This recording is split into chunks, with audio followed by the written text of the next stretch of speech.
अभिनंदन। अपार बहुत बहुत स्वागत है दोस्तों हमारा इस यूट्यूब कम फेसबुक चैनल आज़ादी की कहानी के 20वें एपिसोड में।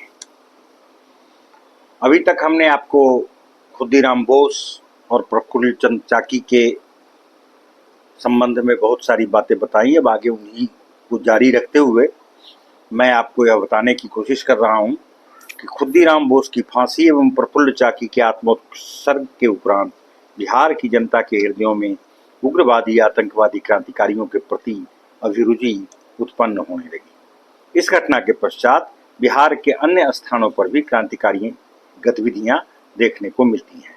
बिहार के जिला संथाल परगना में देवघर क्रांतिकारी दल की कार्यवाहियों का एक प्रमुख केंद्र था।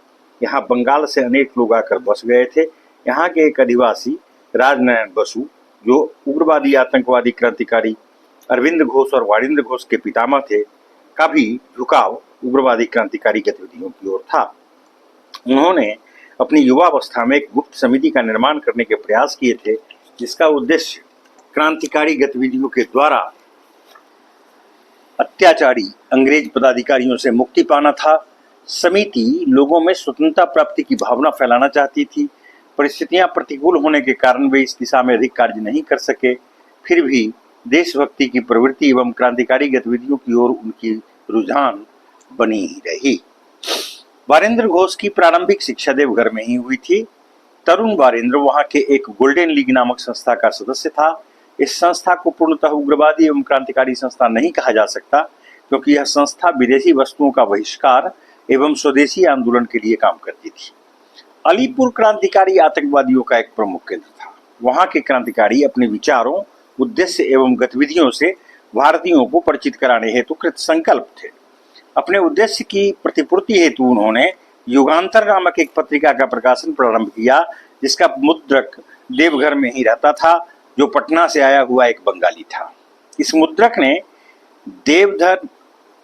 देवघर तथा आसपास के क्षेत्रों के बुद्धिजीवियों को अलीपुर के षड्यंत्रकारियों की योजनाओं एवं प्रतिक्रियाओं से परिचित कराया तथा उनको प्रेरित किया कि वे उनके क्रांतिकारी कार्यों में योगदान दें। ऐसा विश्वास किया जाता है कि इससे प्रभावित होकर अनेक युवक क्रांतिकारी गतिविधियों में भाग लेने लगे। क्रांतिकारी दल के सदस्य देवघर के समीप एक फॉर्म में रहकर अपना कार्य संपादित करते थे। अलीपुर षड्यंत्र के अभियुक्तों के मुकदमा के दौरान यह ज्ञात हुआ कि देवघर में शील लॉज नामक एक मकान क्रांतिकारियों के प्रशिक्षण तथा बम बनाने हेतु किराए पर लिया गया था और वहां ये काम होते थे। प्रफुल्ल चाकी का नामांकित एक समाचार पत्र भी इसी मकान से बरामद किया गया था। प्राप्त तथ्यों से यह भी जानकारी मिलती है कि श्री अरविंद की मां देवघर से 4 मील पर अवस्थित ग्राम रोहिणी में बंगाल लेजिस्लेटिव काउंसिल के सदस्य तथा भागलपुर के प्रतिष्ठित वकील तारनी प्रसाद का मकान किराया पर लेकर रहा करती थी। वारिंद्र अक्सर अपनी मां के साथ ही रहते थे और श्री अरविंद भी वहां कभी कभार आया करते थे। दोनों भाइयों की गिरफ्तारी के बाद रोहिणी स्थित इस बंगले की तलाशी के दौरान पुलिस को कुछ हथियार तथा गोला बारूद मिले, जिन्हें जमीन के नीचे एवं एक कुएं में भी छिपाकर रखा गया था। मराठा देशभक्त सखाराम गणेश देवस्कर देवघर अनुमंडल के करौ नामक गांव में बसे एक मराठा परिवार के सदस्य थे, जो क्रांतिकारी दल के अनेक सदस्यों को अनुप्रेरित किया करते थे। एक प्रतिभाशाली विद्वान और सच्चे देशभक्त देवस्कर के महान चरित्र एवं विद्वता से भारतीय राष्ट्रवादी अत्यधिक प्रभावित हुए।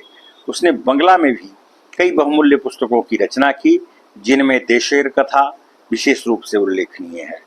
इस पुस्तक में भारत में अंग्रेजी राज्य के प्रतिकूल आर्थिक परिणामों का विशद विवेचन किया गया है।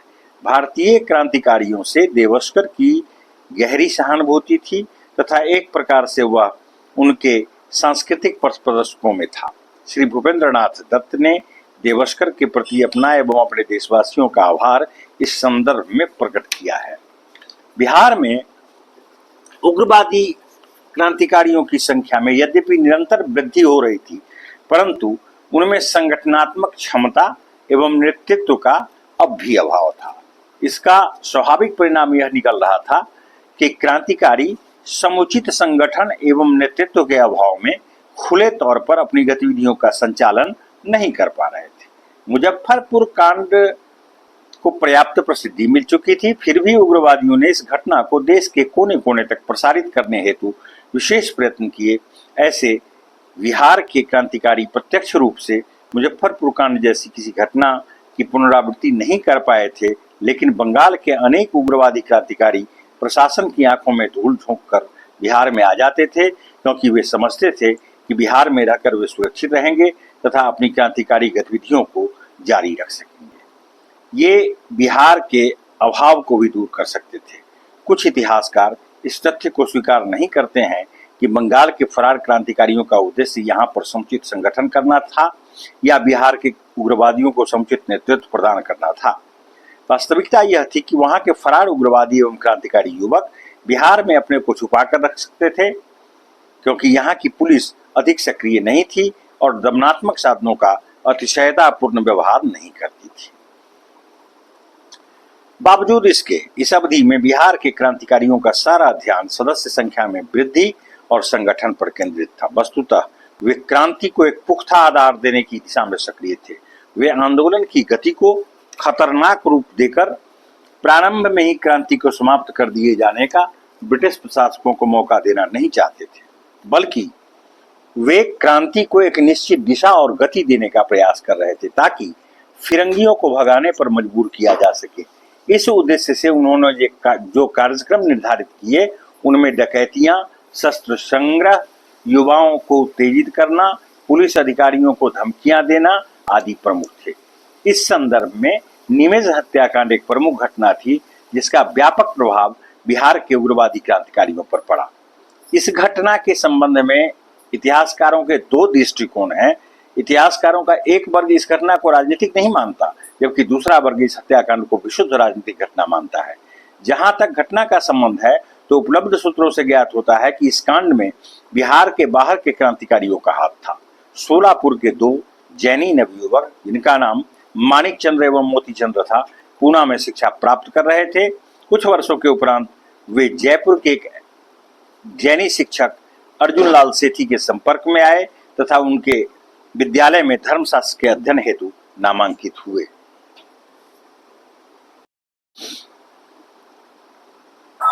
कुछ वर्षों के उपरांत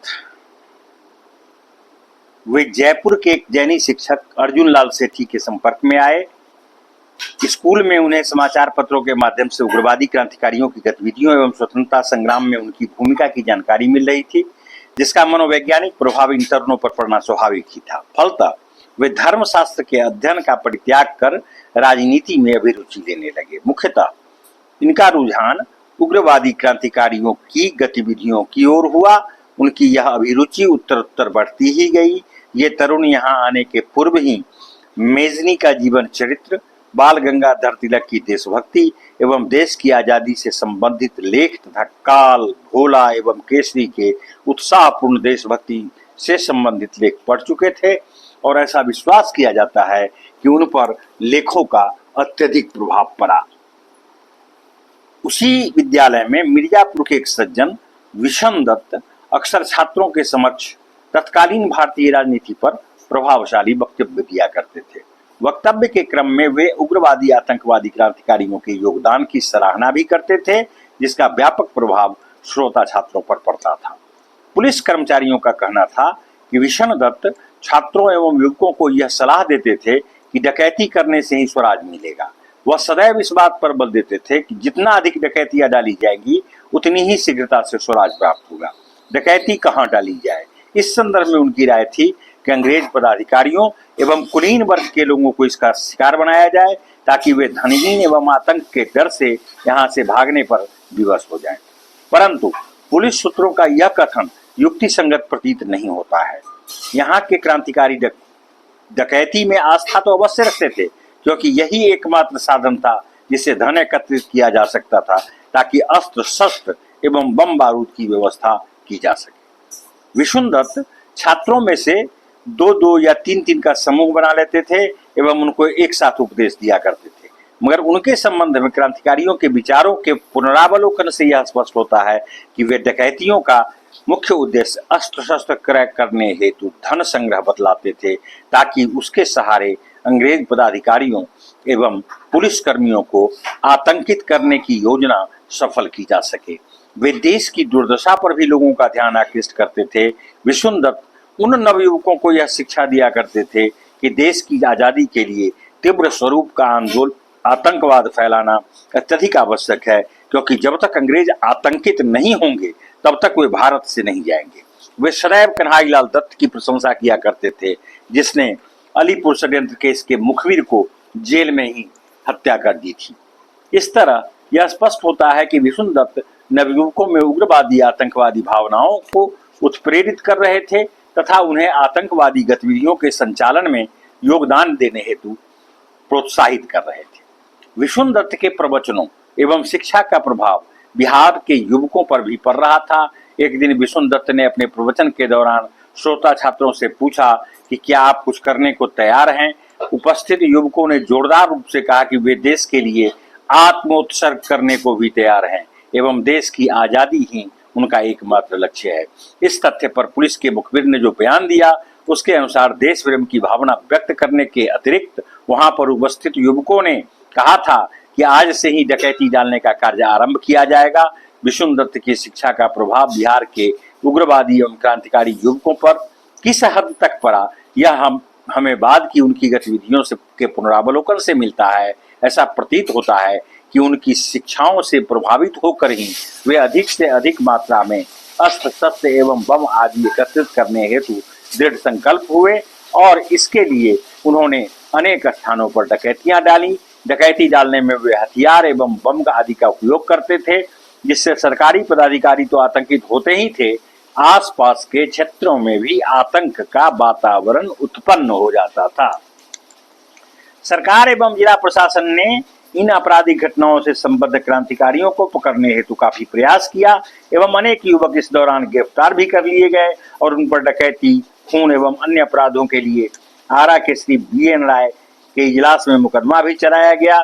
आसपास के युवक इस मुकदमे में काफी दिलचस्पी ले रहे थे। न केवल युवक बल्कि बिहार के श्रमिकों एवं कृषकों की भी दिलचस्पी इस मुकदमे के प्रति थी। PC मानुक इस केस की पैरवी हेतु सरकारी वकील नियुक्त किए गए थे। बिहार के जमींदार, भूस्वामी एवं सामंत इन क्रांतिकारी युवकों के खिलाफ थे। इस मुकदमे के दौरान इस्तगासे की ओर से वंशरोपण ने यह बयान दिया कि क्रांतिकारी युवक मोतीचंद्र शिवरात्रि पर्व के 2 दिन पश्चात एक व्यक्ति के साथ मठ में आया और रात्रि वहीं गुजार कर वापस चला गया। रविवार को अपने अनुज के गौने में भाग लेने के लिए वंशरोपण, जो एक जमींदार का कारिंदा था, घर गया हुआ था। संध्या समय लालटेन इत्यादि लाने के लिए जब वह वापस लौटा तो अजनबी वहां नहीं था, जिससे उसको आश्चर्य भी हुआ। 4-5 दिनों के बाद फिर वही अजनबी दोबारा मठ में आया। पूछने पर उसने बताया कि वह ब्राह्मण जाति का है और पंजाब से यहाँ आया है। मठ के कर्ता धर्ता को आश्वस्त कर वह वहीं रसोइया के रूप में कार्य करने लगा। इसके 8-10 दिनों के बाद पुनः मोतीचंद्र एवं एक अन्य व्यक्ति उस मठ में आए। उन लोगों ने महंत को कुछ चित्र आदि दिए एवं उनसे गुप्त रूप से वार्तालाप किए। इसके बाद महंत ने कहा कि इन व्यक्तियों के भोजन वगैरह का प्रबंध किया जाए। होली के दिन वंशरोपण अपने घर जाना चाहता था। जब इसके लिए उसने महंत की अनुमति मांगी तो महंत ने उसे जाने की इजाजत नहीं दी। इससे उसको बेहद क्षोभ हुआ और वह मठ की नौकरी छोड़कर घर चला गया। उसी दिन संध्या के समय महंत उसके घर आए तथा मनाने लगे कि वह नौकरी नहीं छोड़े। बहुत समझाने तथा मजबूर किए जाने पर वंशरोपण ने अपने अनुज बंशीधर को उस दिन अपनी जगह मठ में कार्य करने हेतु भेज दिया। दूसरे दिन वंशरोपण के चाचा सकल कहार ने उसको सूचना दी कि वे चारों व्यक्ति मठ से गायब थे। पश्चिम के कमरे में जहां वे अजनबी ठहरे हुए थे, बंशीधर की लाश मिली। महंत की लाश चारपाई पर मिली और वहां पर एक लिहाफ पड़ा हुआ था। इस तरह इस्तगासे की गवाही डकैती की ओर इंगित करता था। उपर्युक्त डकैती का विवरण संक्षेप में इस प्रकार है। मोतीचंद्र, मानिकचंद्र, जयचंद एवं जोरावर सिंह नामक उग्रवादी आतंकवादी क्रांतिकारी एक विशेष उद्देश्य से प्रेरित होकर निमेज गए। अस्त्र शस्त्र के नाम पर उनके पास केवल लाठियां थीं। वहां इन लोगों ने महंत एवं वंशरोपण के भाई बंशीधर की हत्या कर दी। संदूक की चाबी उनको नहीं मिल सकी जिसमें रुपए एवं कीमती जेवरात आदि रखे हुए थे। ऐसा बयान दिया गया कि मठ के इस संदूक में लगभग 17,000 रुपए थे। ऐसा विश्वास किया भी जाता है कि इस उद्देश्य से प्रेरित होकर उन लोगों ने महंत एवं बंशीधर का कत्ल किया था, वह पूरा नहीं हो सका और वे असफल होकर वापस चले गए। ये हत्याएं 20 मार्च 1913 को की गई थीं।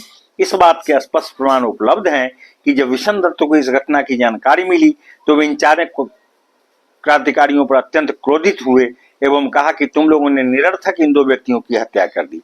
लेकिन ऐसा विश्वास किया जाता है कि पुलिस को इस हत्या की जानकारी प्रायः 1 वर्ष के उपरांत मिली। इससे स्वतः ही स्पष्ट हो जाता है कि बिहार की पुलिस में सक्रियता एवं जागरूकता का नितांत अभाव था। कुछ क्रांतिकारियों का ऐसा आरोप था कि पुलिस के कर्मचारी आतंकवादी कर्मचारियों और क्रांतिकारियों की गतिविधियों से भयभीत हो गए थे।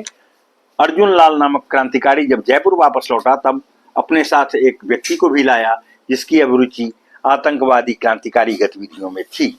इस व्यक्ति का नाम शिव नारायण था, जो बाद में धन पाने की लालच में पुलिस का मुखबिर बन गया था। निमेज हत्याकांड के अतिरिक्त गया के पास शेरघाटी, हजारीबाग, सिंहभूम, पटना के कुछ भाग, भागलपुर, पूर्णिया, कटिहार, समस्तीपुर, सिवान एवं अन्य कई स्थानों में क्रांतिकारियों द्वारा किए गए और सफल डकैतियों के संबंध में जानकारी उपलब्ध होती है। इसका मुख्य कारण यह था कि क्रांतिकारियों में संगठन का अभाव था, उनको पूर्ण प्रशिक्षण प्राप्त नहीं था, उनके पास अस्त्र शस्त्र का अभाव था, उनके पास सबल नेतृत्व का अभाव था और वे क्रांतिकारी गतिविधियों एवं प्रक्रियाओं से पूर्ण रूपेण परिचित नहीं थे। साथ ही अन्य प्रांतों के उग्रवादी आतंकवादियों का पर्याप्त सहयोग इन प्रांत के क्रांतिकारियों को उपलब्ध नहीं था। लेकिन समुचित रूप से संगठित नहीं होने के बावजूद वे लोग डकैती डालने एवं हत्या करने का प्रयास करते थे, जो इस तथ्य का परिचायक है कि वे अंग्रेजी शासन की शोषणात्मक गतिविधियों के अत्यंत क्षुब्ध थे।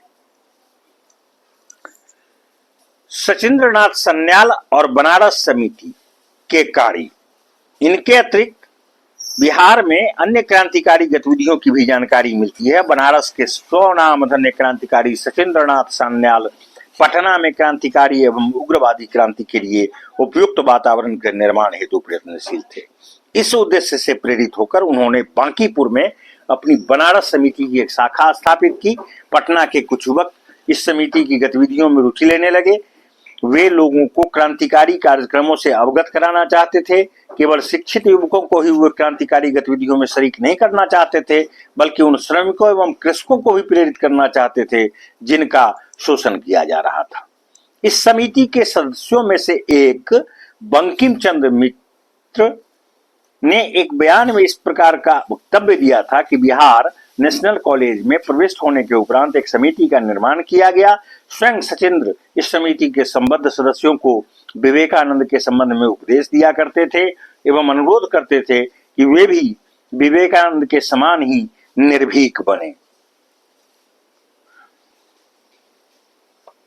इस समिति में शामिल होने वालों से ईश्वर एवं ब्राह्मणों के नाम पर यह प्रतिज्ञा ली जाती थी कि वे समिति के उद्देश्य, प्रक्रिया एवं कार्यक्रमों की सूचना किसी भी ऐसे व्यक्ति को किसी शर्त पर नहीं देंगे जो इससे संबद्ध नहीं थे।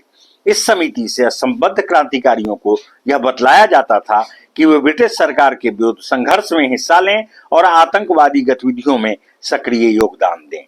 उनका मुख्य उद्देश्य यह होना चाहिए कि अंग्रेज पदाधिकारियों एवं पुलिस कर्मियों को इस सीमा तक आतंकित कर दें कि वे विवश होकर भारत छोड़ने हेतु तत्पर हो जाएं। यदि वे शोषणात्मक कृत्यों में संलग्न हो तो उनका भी शोषण किया जाए। जब तक भारत से अंग्रेज चले नहीं जाते तब तक उनको क्रांतिकारी आतंकवादी गतिविधियों में अत्यंत तत्परता के साथ संलग्न रहना चाहिए। आज के खंड में बस इतना ही, शेष आपको अगले एपिसोड में बताया जाएगा। धन्यवाद।